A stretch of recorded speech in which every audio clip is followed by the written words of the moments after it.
I'm Steve from the methods team in GATK, or actually DSP. My work is actually primarily focused on SV, and so CMV is kind of like what we are familiar with. But to make it clear that I wasn't developing for this method. I mean, I wasn't developing these methods, so tune your expectations. All right. So we're going to talk about somatic copy number alterations. I think today is going to be somatic variations. So in the morning, I assume we talked about somatic small variants, and now it's going to be CNVs, somatic. Now, so first of all, a little bit of history. So the GATK CNV tools, there are mainly two pipelines. The first is germline, and the second is somatic. I think the germline CNV has been talked about from previous talks. That's the CNV pipeline.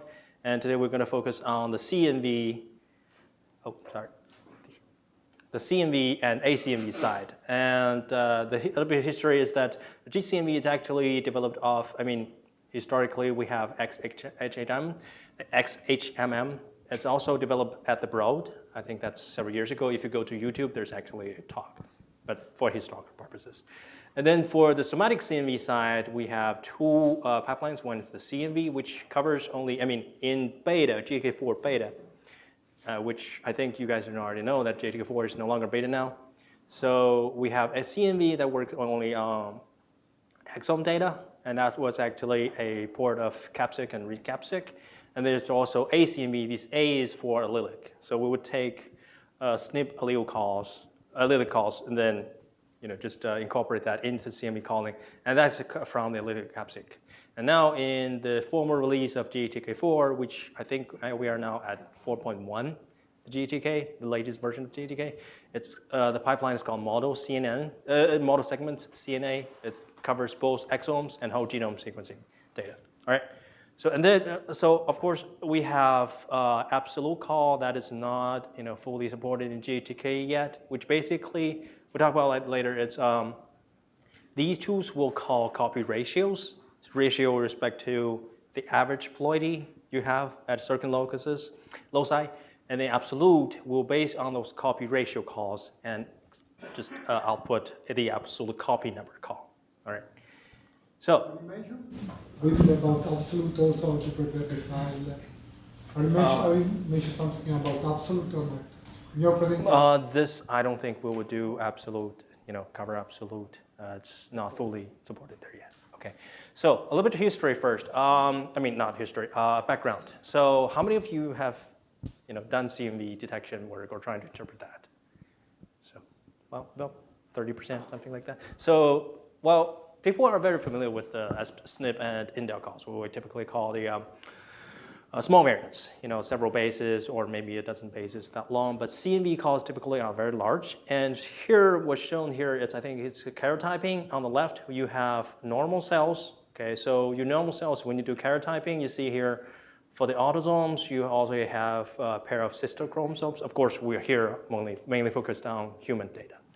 And then if cancer kicks in, you really have no idea. They could go really different kind of haywire. And then you have chromosome 1, you have how many copies? Seems like some of the arms, some of the chromosomes are copied directly, and then some of the chromosome 1's copies would just have a particular arm of that chromosome. And all these would have different copy number profiles. So this, you can imagine once this happens, the cell can do basically a lot of nasty things. And so we really need a way of calling these variants. Okay, so either this whole arm copy or whole chromosome copy, or only a chunk of this DNA is copied. So we need a stable tool for doing that. And also, if we want to talk about what kind of diseases they can cause, it's that if these genes, which some of them are very famous, like KRAS and WNT and Notch, if they get amplified, or if any of these like P10 and P53, these are tumor suppressors. If these got deleted, or then the patient would have cancer. And so basically, inferred copy number variation or alteration is a problem of. It's actually multiple problems. Remember, when we take tissue from the patient, there's the problem of tumor purity. when you take from the tissue, you have no idea if it's pure tumor or it's like it's going to be a mixture of tumor and normal cells, right? When you do bulk sequencing, and then there's ploidy. You don't know if you have, let's say, on the sex chromosomes. That's typically a problem when you have X and Y, you have male and female, and also phylogeny. And we would see that in tumor, there's the progression of tumor cells where the cells would accumulate different variations. And we want to, so the CNV callers would need to infer all of this, okay? So germline, this is another example of what could happen. So it's a chromosome 22, Q arm, that band, particular band is a deletion, then you could have all these diseases. So it's an important case that we need really to cover. So how do we identify CNAs using short Illumina read sequencing data? So the assumption is that suppose we have a normal tissue, all right? So you all know, from day one, you all know that the sequencing protocol is just like, okay, so we have this patient, we do the library preparation and chop up the DNA and then do the sequencer. The assumption is that roughly across the genome, across locations, we'll have roughly the same kind of coverage. So here we have a 2x coverage for normal tissue. So if nothing happened to this particular sample, and that's why it's called normal tissue, you would expect the coverage to be similar. Of course, this is only cartoonish. It's we typically don't do this low coverage sequencing. But in a tumor, suppose this one is actually amplified. This particular gene is amplified. And suppose this is amplified. So a copy of this so this is a copied, and then let's say it's inserted there. When you chop out the genome, the aligner, typically we use BAA, map all the short reads back there. The aligner would say, okay, I don't know exactly, it's duplicated. But when you chop it up, it's this duplicated part, it looks like that. So I'll map those short reads back to here, and you would expect a higher coverage. Okay? Of course, what amount of amplification or coverage you expect it depends on all these problems that we had before, the haploidy, the evolution history of the tumor cells, and all that. Okay, and so also making things a bit more complicated is this. So we said we cover both the somatic CNV pipeline, the model segments pipeline actually supports both exome data and genome data. So in the bottom track here, we have typical Illumina short read whole genome sequencing data, where the coverage plot, so you have all seen IGV plot, right? So this is the coverage track. You see there's a little bit of fluctuations, that's static noise, and it's kind of smooth, right? But when we come to exome data, this is the target we want to sequence, so it's targeted. And then we use baits to actually attract all these reads and then map to here. And depending, so shown here are two panels using different capture kits. So this is ICE, this is Nextera. They're using different kits. And then towards the end of this target, you see this coverage tapered off. And this makes things really difficult to call CNVs because do you call the deletion there or not? So the CNV calls, especially when it comes to exome data, you need to take into account of all these technical issues. All right, so the data source. Now, we need to make a distinction between copy number and copy ratio. So at the beginning, we talk about the absolute. That's for making calls of the copy number. So at this location, exactly how many copies of these exons or these genes are there. And this typically is a harder problem compared to copy ratio, meaning it's a ratio, so you just ratio towards the average estimate. All right, so for the most of the talk, we'll just talk about copy ratio estimation. All right, just to set the expectations. Okay, so it's a ratio of number of copies to average ploidy. Okay, so now we have the short read sequencing data. What does it look like? Now shown here are plots where on the x-axis is the chromosome location, so it's loci, and then locus. And then we have one on the y-axis, we have the copy ratio. The top panel is for the normal, and the bottom panel is for tumor. Now, if someone look at this is not clean data, okay? So this is the raw mapping, how many reads are mapped to that particular location. If you look at this, people typically say, okay, I don't know what's happening, right? So this is normal, this is tumor, I don't know, compared to normal, what happened to this tumor tissue. So what we do is actually we need to clean this data, okay? So this talk is going to be about collect data and denoise the data and then make the calls, okay? Make the calls on copy ratio. So it has primarily 3 parts. And it roughly corresponds to this flow chart where this block, so on this, it's, if you see any of these blue rectangles, that's the name of a tool in GATK that you can use. Any of these gray rectangles, they are inputs. Any of these white rectangles, they are outputs. Okay, so that's how, that's like the end legend. So in block 1, we have the pre-processing step where you collect the data, all right, and also this part of that too. And then this is the denoise read count, that's the denoising or the cleaning of the data step. And then this is the major modeling data, modeling the segments. We'll talk about what we mean by segments. And then finally, we call the copy ratio from the clean data and so also the segments. Okay. Now, also there's an optional, although we highly recommend you run this step, it's called the create recount pan of normals. We'll spend a lot of time on that, what we mean by that.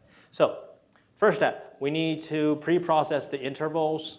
This is the input, this is the name of the tool, and then this is the output. That's how you run this. And so here are the different illustrations are for different cases. If you have exomes, you typically want to run it that way, where you have a padding around the targets or the intervals that you provided in this interval list. But if you have exomes, what we do is actually bin the whole reference, where we bin the whole reference. And you need to provide a bin length typically. And this bin length is, the smaller the bin length, if you think about it, the smaller the bin length, you do more computation, it takes longer time. But you probably have a little bit more cost. But if you bin it with a larger bin size, it's faster, but you probably end up with less cost. Yeah. So I'm not sure I understand what are bins and pads. Bins, so pad, you can consider it to be applied specifically for exome data. We would pad around the intervals you provide in this interval list. Remember, if we go back a little bit here, so we would pad around this region, whatever the numerical value you provided. So pad, let's say 500 bases around this. But if it's genome data, you would just bin it by whatever, let's say 1,000 bin sizes. So bin means that you would take a bin of 1,000 is taking 1,000 right. base intervals, and padding is getting whatever the interval lengths are and adding to. But what do you mean by adding 250? What so it will be, so suppose you provide this is chromosome 100 to let's say 200, just made up number. And then padding, if it's 100, then it's just chromosome, well, that's a bad number. Chromosome 1, start from 0, and then this side add the padding. So artificially aligned to the reference genome to be able to call copy numbers, is that? It's not artificially. It's, did you say artificially or? It's already aligned. So we take BAMs. So this step, if you look at the input here, they don't take BAMs. They only take intervals and reference. All right, then the BAMs are what happens next. We will process the BAMs next. So that's why this is called pre-process intervals. Okay, so remember this intervals is processed here and then sent to, combined with the BAM, and you would do it. Yeah. Okay, so any more questions about this? So this step doesn't touch any BAMs. They only pre-process the intervals you provided for exomes or just bin it. So if I want to run a target panel instead of an exome, I should do something particular or not? I think it will fit into this exome case. Yeah. Sorry, is that 1,000 just, that's like a... That's... what is kind of a, best practice? Well, the best practice it's for the process running. So this parameter, I've seen people using 1,000 and 2,000. Going lower than that, the runtime just significantly increases because if you think about it, you're just looking at the data at a much finer resolution. Okay. So that's pre-processing interval. Now step 2 is when you take in the BAM, exome or genome. And then you would look at this target. So this blacked out part is the target you want to look at, or this particular bean that you are currently looking at. Okay, so these bars, these blue bars, are just the short Illumina reads mapped to that particular location. So once you do, so you would expect if it's whole exome data, typically you provide about that 150K targets. And if you use 250 beans for genomes, you would expect that many. If you multiply them together, roughly for humans, about 3 billion bases together. All right, so read counts. This would be the data you would see before denoising. Okay, remember we haven't done denoising yet. So if you collect read counts, we will see this. So this is how you do it. Remember the intervals, that's from the pre-process interval step. This BAM is when we first see the BAM from the sequencing. And then this is the program you would just output. And it will be output in the format of HDF5 because depending on the resolution, this file can be really large, right?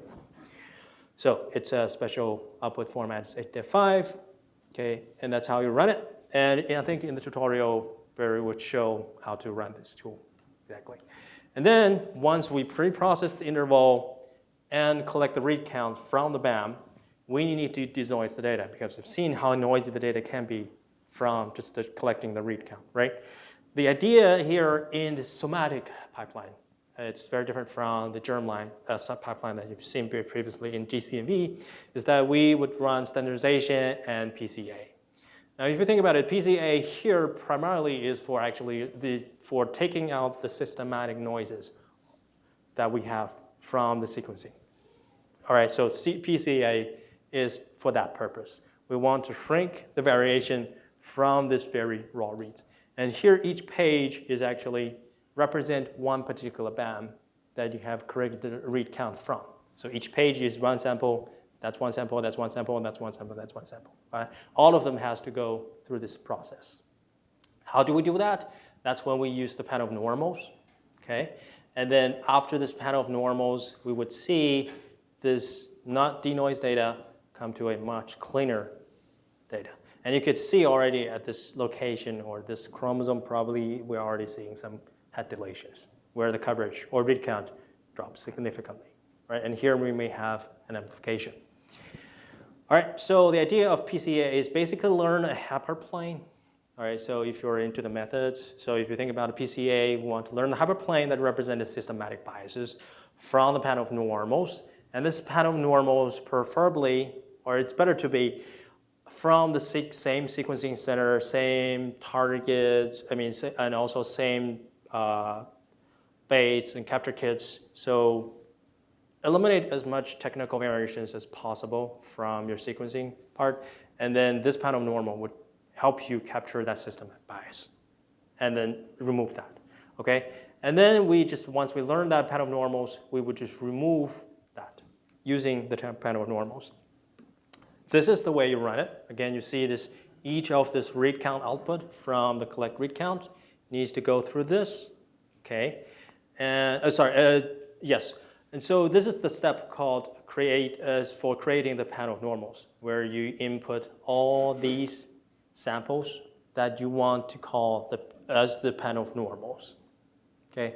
And typically we have seen people using 40 samples for the panel of normals. So you would collect 40 samples with the same sequencing technology, sequencing center, using the same chemistry elaboration prep steps as the samples you want to study.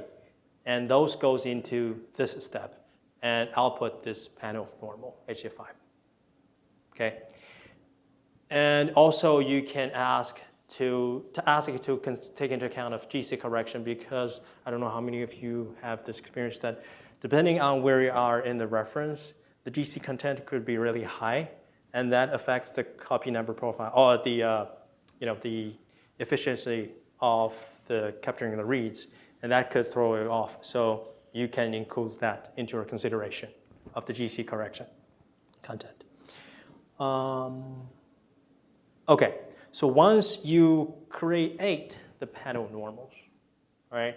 So once you create the pattern normals, you want to use the knowledge you learned from the pattern normals to denoise the particular tumor normal pair, to denoise that data. So I want to emphasize this, pattern of normal in the somatic CME calls are for denoising data. Okay, so this is how you run it. You have the pattern normal created from the previous step, you have the read counts from the tumor BAM or from the tumor BAM and also the normal BAM. You fit it into this program, and then you have denoise copy ratios. Okay, it's denoise copy ratio. It's not the final call yet, but it's the denoising step. This is how you run it, and you denoise it with PON that's count of pattern normals, which is this, and then you also want to, if you have the GC annotations, annotating the particular locations, if it's GC reach or GC depleted, you can include that too. And then also this is tunable parameter. So you have, I believe that's a tunable parameter. It's the number of eigensamples. So if you think about the PCA, I don't know how familiar you are with the PCA, it's the principal components. You just think, okay, the first several, that several number is what you fit here. The first several principal components, you can consider them to be the technical noise or systematic bias you want to remove from, okay? And I don't know what typical number we do for this. I've heard in the HMM days, it's around 20 or 12. I'm not sure. I think it's listed in the tutorial. Okay, good. All right, so we'll cover that exactly. So typical number for this parameter. Okay, so when you cannot have a pattern of normal, although we really recommend you to have a good pattern of normal, okay? You can use GC corrected only. So depending on where the read count is collected in the reference, you want to include that GC could really throw you off at that particular location. You want to include that. Okay, so you have the collect. So what we expect here? We start with the read count that we collected for that particular BAM, and then we target medians. So across the samples you have there, you have the medians, and then you standardize it. After that, you can already see this kind of like, it's much less noisy if you do the standardization by the target means, okay? And then if you have the pattern of normal and use the PCA, that you use the principal components that learn from the pattern of normals, and then you can denoise the data, and compared to that, we see even less variations, okay? You can imagine it will be much easier to call events from this denoise data. All right, so if we recap, what have we done? We have pre-processed the intervals. If it's genome, we want to bin the genome. If it's exomes, we want to provide the list and pre-process them. Then we give the intervals and combine it with the BAM to collect the read counts, okay? And also those read counts, if you have several samples that you want to use the pattern of normal, you create pattern of normal from those samples, and then you use that result from this pattern of normals to denoise the data. All right, so that's a recap of the steps. Okay, so that's just further magnification of the last slide. Now, a little bit more details on the pattern of normals. So we typically recommend, remember we said, okay, so when you want to consider what kind of samples you want to use for pattern normals, here are some kind of some recommendations. We typically, so you can see here, pattern normals, if you have good pattern normals, the cleanup really is much better, okay? And when you have not so good pattern normals, you still see this cleanup, the denoising. The spread is much smaller than compared to if you only have a standardization step denoising. Okay, that's better. And that's why we really recommend you to have pattern of normals. So here you have a normal sample where you have this. You don't expect a lot of copy number calls from that, right, if it's a normal tissue. And then you have the tumor where you expect more copy number variations. Okay. And so, yeah. So a good pattern of normals allows you the maximum denoising and critically impacts the result of samples that have more noise. Okay, so really have a good pattern of normals. Now, what we recommend for putting in the pattern of normals, we recommend if you have a protocol change in the sample prep, you want to regenerate the pattern of normals. If you have a different region in the targets, I mean, you are looking for different targets, you need to regenerate the pattern of normals, okay? And also, which kind of samples should go into, you should pick for the pattern of normals. You should use the blood normals without large CN events, okay? And also, for subjects without blood cancers, you better use, of course, that's assuming you're using the same sequencing protocols and also the same target regions. You use samples from younger individuals. And that's just basically to say, okay, we don't have this variations already in the sample, in the pattern of normal. Because if you already have these copy number events happening in the pattern of normals, you could have subtracting away the signal instead of subtracting away the noise. Yeah? Question is that if you're wanting your panel of normals to most closely match the profile of the noise you're going to see in your tumor, if these tumors are FFPE, wouldn't you want to be using some sort of FFPE tissue as your normals? That, I personally haven't run FFPE samples, so I don't know if you guys have that particular experience. I would imagine. Because usually the normal in FFP are. Yeah, I know. A lot of samples are from the FFPE Yeah, days. the normal not from FFP often. Just alive maybe or something. Oh, the normal. So when we say pattern of normals, they are not from this particular subject's normal. They're from the same sequencing protocol of this particular subject you want to study. That's what I mean. But for FFPE, sorry, I don't have an answer for you right now. I mean, if you have questions, I think there's a channel for asking that, right? Yeah, they all know the channel. If you have any like kind of detailed questions, go ahead and post your question there. We've asked the developer of the CNV port to participate, and when he has a chance, he'll go over your question. Yep. It's just a pretty basic question, but can the aggregate of our germline blood DNA be the panel of normals as well? So I understand that on a subject level, it's like the matched tumor and the normal, but can our aggregate germline, let's say we have a sample of 50 patients, the germline for these 50 patients on which we're also calling the mutations be our panel of normal, or it should be separate? I think the answer is yes. I think so. Right, as long as they're from the same sequencing protocol. Okay, so, but of course, we didn't touch about that, is that because of this is fundamental to the PCA denoising step, is that we probably will get away some of the common variants, and that's the inherent disadvantage of using PCA to do this denoising step, because PCA is trying to learn the principal components, and if the common variants will be one of your principal components, we potentially will remove that. That's the inherent disadvantage of PCA. But that you can control that from that particular number of how many principal components you want to remove. Okay. All right. So how many samples? That's another question people typically ask. We have seen good performance with 40 samples if it's exome data, and we recommend more. Exactly how many? I think we can, depending on your use case. And for genome sequencing, because you have seen that the variation is less pronounced, so we expect fewer samples is okay. And also the exact number depends on the noise level of data. So it's typically we see that BroadE is quite clean, so you can expect to be, requiring less number that you feed into the correct panel of normals. Okay. All right, so, and also one thing is that you never see a decreased performance when you increase the number of samples that you feed into this create panel of normals. But of course, the more samples you feed into it, the more computation you end up having to do. and that may cost more.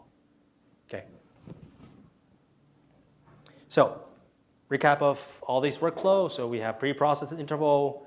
We run this create now panel of normals, and before that we need to run this collect recounts on the case. The tumor and normal, and also the panel of normal samples. And then we apply that to the denoise read count program, and then we have this. And then denoise copy ratio. Again, this is not copy ratio calls yet.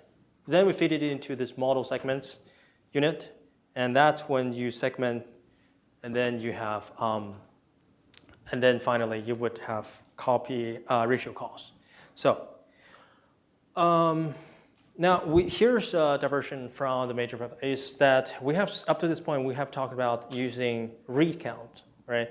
We haven't talk about allele count. So what we do here is that, seen here is that for the same patient, or say the same subject, there will be SNP calls typically, all right? There will be small variant calls. At particular sites, typically it's the common variant site. You will see het SNP calls. So at this location, you see one chromosome has A, the other chromosome sister chromosome has a G. So it's het SNP site. This is the normal tissue. And then on the tumor tissue, when you sequence it, you probably would see allele fraction, minor allele fraction, which is the G allele. That is a 1/3, meaning you have about 1/3 of the reads support the G allele, and 2/3, the rest support the A allele. Okay, and that indicates you would already have that indicates you probably have a copy number alteration here. Okay, how do you use that data? Now, allele counts at germline het sites. So remember, it has to be germline here, and it has to be a het site, and allow estimate of segment minor allele fractions. So he's seen here, the x-axis is still genomic location, and on the y-axis still have alt allele. So here, if we say A is the ref allele, then G will be the alt allele. So alt allele fraction, you can imagine, depending on the purity of the tumor, it will be a real number from 0 to 1. Okay, if you have copy number events. And if you don't have copy number events, you probably expect a 0.5, because it will be just like that.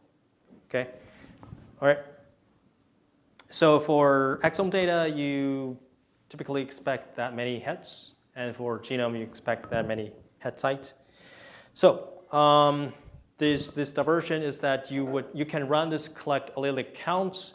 So you would have a case BAM, okay, and you have control BAM, meaning the normal, and you want provide a site common site where the sites are you have to expect to have SNPs, het SNP calls in the control BAM. All right, so you would run this collect allelic counts on both control and on case. So have the tumor and normal. They would output 2 TSV files. Okay, this will be, so here, depending on the time, so don't have much time, but I think can run a little bit longer. So when you have a copy number event at this site, suppose, this is a similar example that was shown on 2 slides ago. So this is the normal tissue. You have A and G, we have a height site, right? And suppose in this scenario, we have the G chromosome or that part deleted. But at the same time, you have A amplified, okay? Now, you can expect that when you go and check the coverage plot, you don't have any kind of aberrations because one is deleted, one's amplified. You expect, okay, they balance off each other. The copy ratio or plot profile will be similar. But you do see that from AG head site to an AA home site, this is what we call loss of heterozygosity copy number site, okay? Loss of heterozygosity, copy neutral, because you don't have net, you don't have any copy number, copy number profile change. But here is when G is not deleted, and you have the A chromosome amplified or copied, you would expect the allele fraction to deviate from this 1/2 and 1 to 2, or a copy ratio of 1 to 3. So this model segment tool would take the denoise copy ratio That's from the BAM. Only looking at the read counts. This allelic count, remember, it's for read counts that support at this common head, SNP sites. Okay, this will be, remember here you have two inputs, one from normal, one from tumor. Then you would fit these three inputs to model segments. Now what do we mean by segments? So here we have an really improved kernel segmentation problem. So on the x-axis, we still have the sites, all right? So different locations on the reference or the genome. And on the y-axis, this is some simulated data to show you that the new segmentation problem algorithm is actually much better. So from this site, so each dot here is a read count. You can consider that. Each dot is a read count. So from this part of the genome to this part of the genome, you expect to be, okay, so it seems that there's some copy number event from here to here, right? So the copy number you expect on this side is to be different from that side. The segmentation basically is saying, okay, all these dots, how do I draw these boundaries? We used to, and a lot of tools still use CBS, which is shown on the bottom track, the CBS segmentation algorithms. And what's important here is show that CBS segmentation can really over-segment here. So you see these many boundaries, where the kernel segmentation algorithm actually don't over-segment. Still draw a boundary here where you see it's kind of like have a different coverage profile. I mean, like a copy ratio profile compared to this site. But now we're only drawing these boundaries. So this is what we want to do, because if these boundaries, we probably will make a copy ratio call.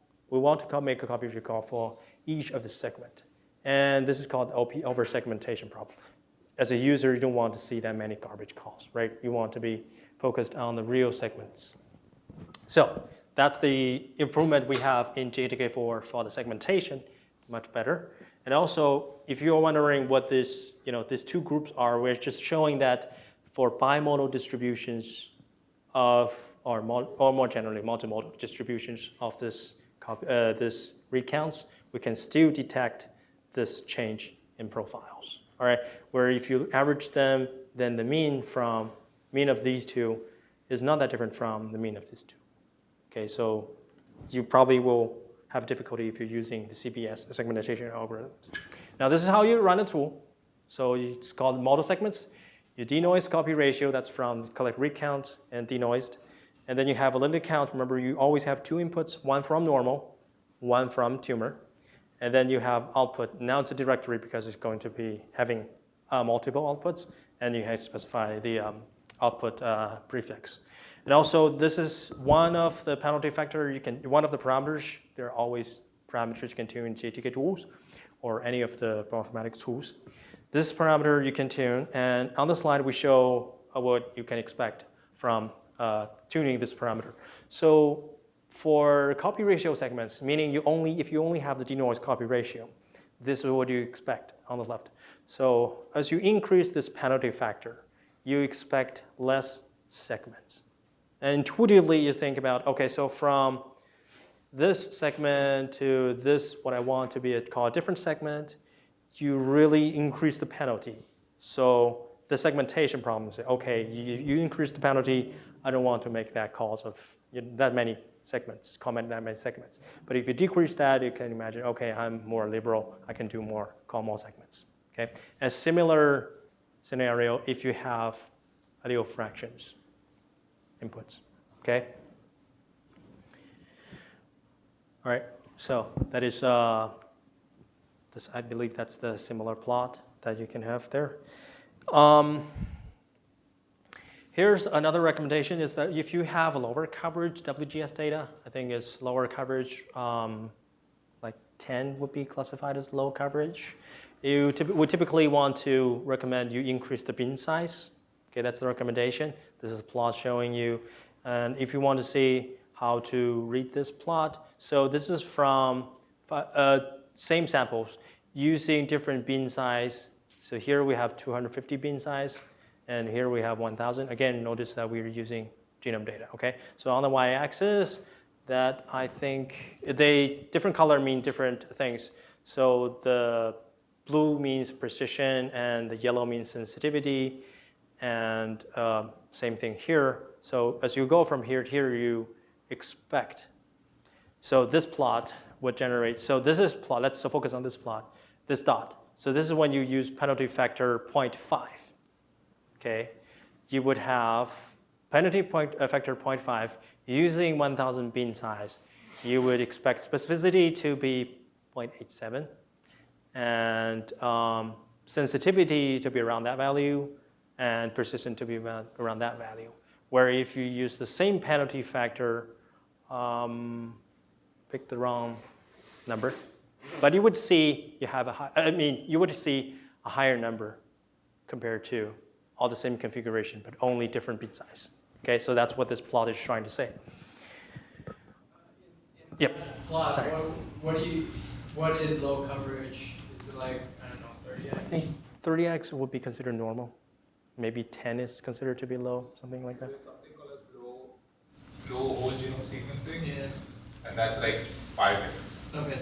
So people are trying to do CMV calling for low coverage whole genome sequencing data, Okay. so that they know, okay, these samples are they store CMV, and then you can do like SNP calling with exome data. Okay. Something like that. Thank you. 5x or something like that. Okay. So can you explain what the penalty factor is? Oh, the penalty factor, yes.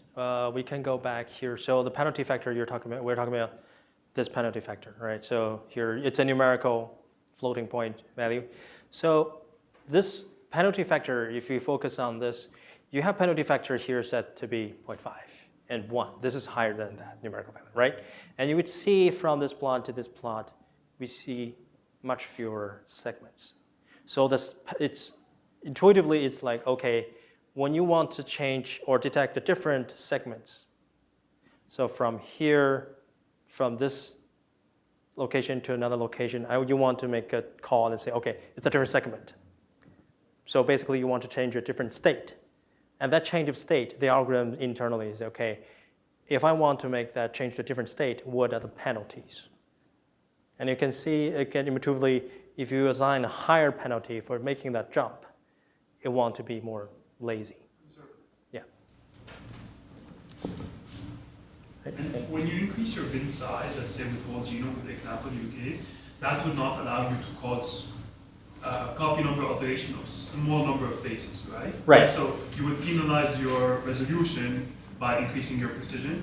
Not necessarily increase your precision, because, well, depending on if you do the filtering. So if the calls made will be something like, let's say your bin size is 1,000, you see calls from 800, then you most likely would want to filter them out, right?